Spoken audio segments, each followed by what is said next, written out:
Olá, meus amigos, minhas amigas, vamos continuar nosso mini curso, não é uma aula, isso aqui é um mini curso sobre a Lei 12.527. Na altura do campeonato, nós já estamos no capítulo 4º, nós sabemos que nós temos aí 6 capítulos e faço uma chamada especial para vocês. Neste capítulo, nós vamos tratar das restrições de acesso à informação, Professor, quais são essas restrições? 2 tipos de restrições. Aquelas informações que são protegidas por sigilo, ok?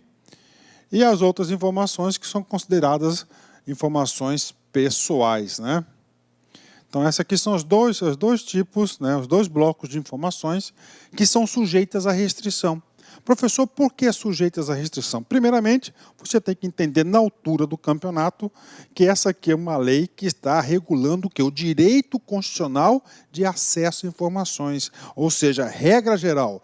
Qual que é a regra geral? A regra geral é todo mundo pode ter acesso a todas as informações produzidas pelo setor público, mas nós temos um tipo de informação que é para assegurar a própria proteção do Estado e a sociedade, que elas serão protegidas por um tempo determinado, fora as informações pessoais. Ou seja, é o capítulo que eu digo para vocês, sem dúvida nenhuma, meus amigos, sem dúvida nenhuma, né?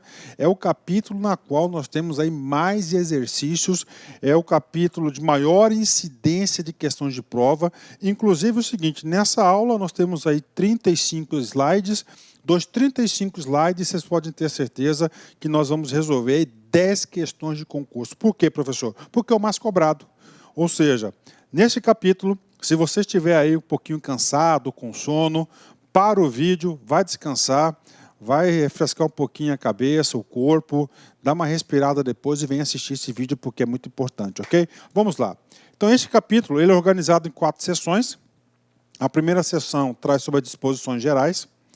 O segundo, da classificação da informação quanto o grau e o prazo de sigilo, né?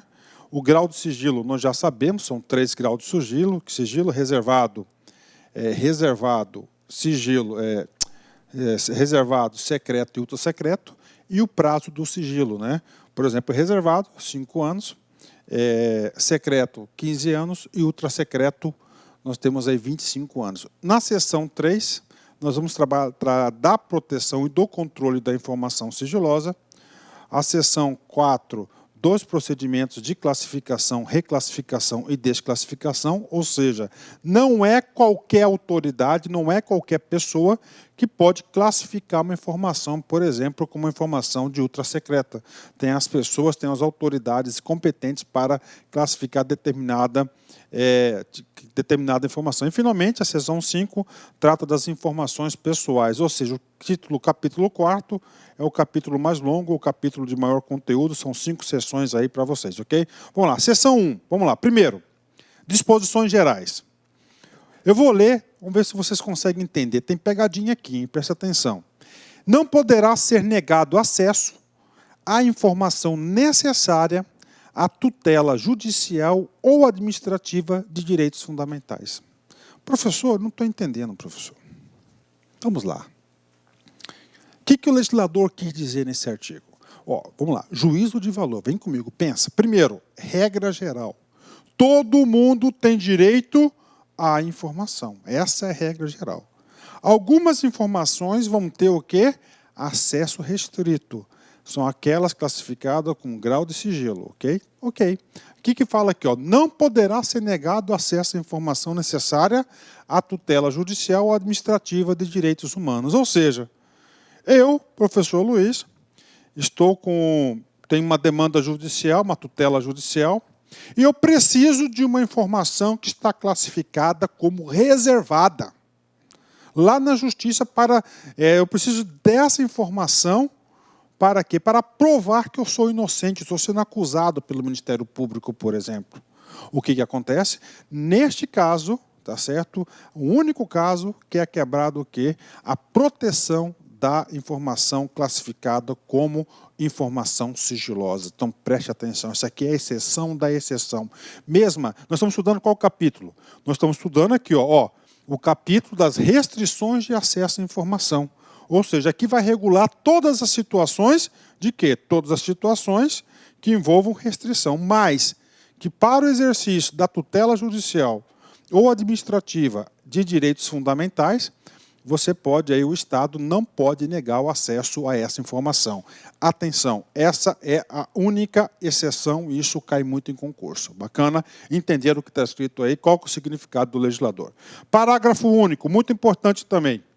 As informações ou documentos que versem sobre condutas que impliquem violação de direitos humanos praticados por agentes públicos ou a mando de autoridade pública não poderão ser objeto de restrição de acesso. Então está aqui para vocês, né, alguma informação que foi classificada, por exemplo, como sigilosa, só que essa informação ela violou o quê? Os direitos humanos. Se há violação dos direitos humanos, e não interessa qual tipo de informação, ela não poderá ser classificada com grau de sigilo. Então está aqui para vocês, o capítulo começa aí com duas exceções fundamentais. A primeira exceção fundamental, que para o exercício da sua defesa, necessária a tutela judicial ou administrativa de direitos humanos, não pode ser negado o acesso à informação, mesmo que a informação esteja protegida com grau de sigilo,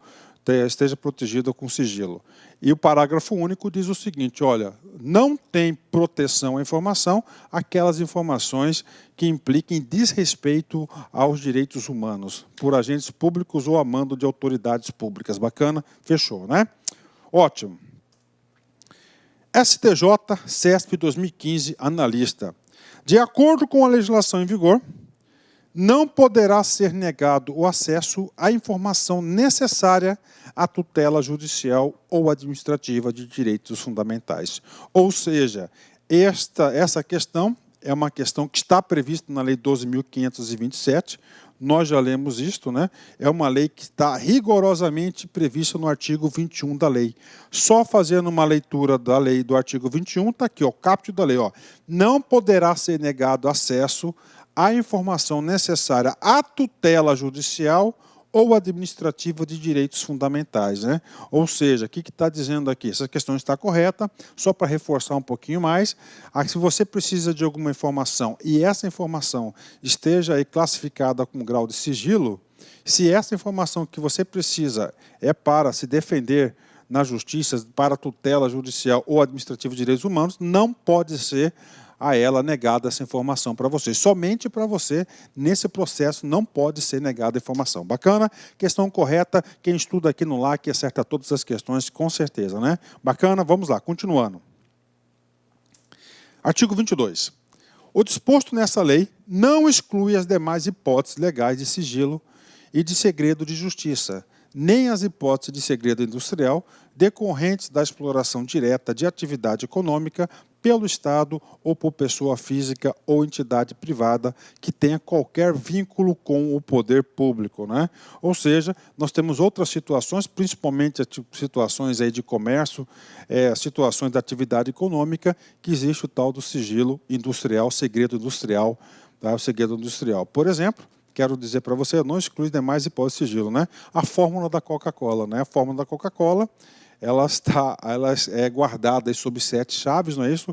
É um sigilo aí, é um segredo decorrente a um segredo industrial. Então não exclui, né? Então essa informação, inclusive essa informação é do particular, então ele tem um direito aí de privar o acesso a essa informação. Bacana. Para a seção segunda seção da lei, né? Agora a gente vai tratar para vocês o seguinte, ó, da classificação da informação quanto ao grau e os prazos de sigilo, né? Ó, quanto ao grau, nós já sabemos, são 3 graus, né? Prazo de sigilo, também já sabemos, 5, 10 e 25. Bacana? Vamos lá. Artigo 23. São consideradas imprescindíveis à segurança da sociedade e do Estado e, portanto, passíveis de classificação as informações cuja divulgação o acesso irrestrito possam, né? Ou seja, vamos lá, regra geral, informação deve ser pública, exceto aquelas informações que são imprescindíveis à segurança da sociedade e do Estado. Então, essas informações poderão passar por graus de quê? de classificação quanto ao sigilo. Bacana? O que diz o artigo 23? O artigo 23, ele vai dizer o seguinte, o artigo 23 ele vai dizer quais as situações, quais os tipos de informações que serão sujeitas aí à aplicação do sigilo, ou seja, eles vão tratar de forma reservada, elas vão ser restritivas, não vão ser divulgadas por um determinado tempo. Professor, por que isso aqui é importante? Isso aqui é muito importante, sabe por quê? Isso aqui é uma defesa para a democracia. Imagine só, né, um ministro de Estado aí tendencioso, né? Ele comete aí, tendencioso, né? Tem algum documento, que esse documento aí, ele possa, inclusive, reincriminá-lo, né, judicialmente. O que ele fala? Para não dar acesso à publicidade a esse documento que vai estar formando prova contra o cara chega lá e decreta, o classifica como o quê? Como documentos aí, como documentos ultrasecretos. São 25 anos, né? O que acontece, cara? Ultrasecreto, pronto, acabou, esse documento não vai ser público, né? E aí? Aí daqui 25 anos nem sabe se o cara estará vivo. Então, para isso, o legislador sabiamente definiu em algumas hipóteses, quais são as hipóteses na qual esses documentos serão aí sofrer a restrição. São poucas hipóteses. Primeira, pôr em risco a defesa e a soberania nacionais ou a integridade do território nacional. 2, prejudicar ou pôr em risco a condução de negociações ou as relações internacionais do país, ou as que tenham sido fornecidas em caráter sigiloso por outros estados e organismos internacionais. Terceira situação, pôr em risco a vida, a segurança ou a saúde da população, oferecer elevado risco à estabilidade financeira, econômica ou monetária do país. Em relação a esse item 4 aqui, muitas informações aí produzidas pelo Banco Central do Brasil são informações aí que têm um certo grau de sigilo, né? Por quê?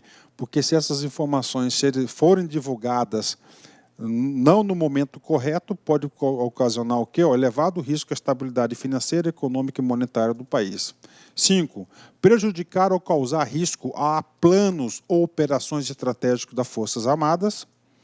Prejudicar ou causar risco a projetos de pesquisa e desenvolvimento científico ou tecnológico, assim como a sistemas, bens, instalações ou áreas de interesse estratégico nacional.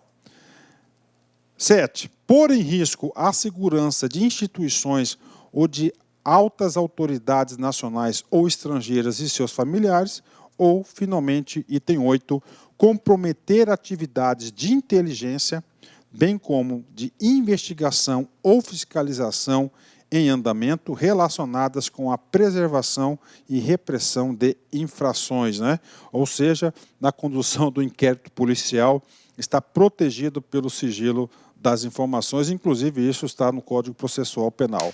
Bacana? Então é o seguinte, o artigo 23, ele trouxe o seguinte, olha, as informações que serão classificadas como sigilosas, tá certo? Só podem ser nesses casos. Então você tem o quê? 8 hipóteses para você decorar, que são essas informações, que são motivos que podem ensejar o quê?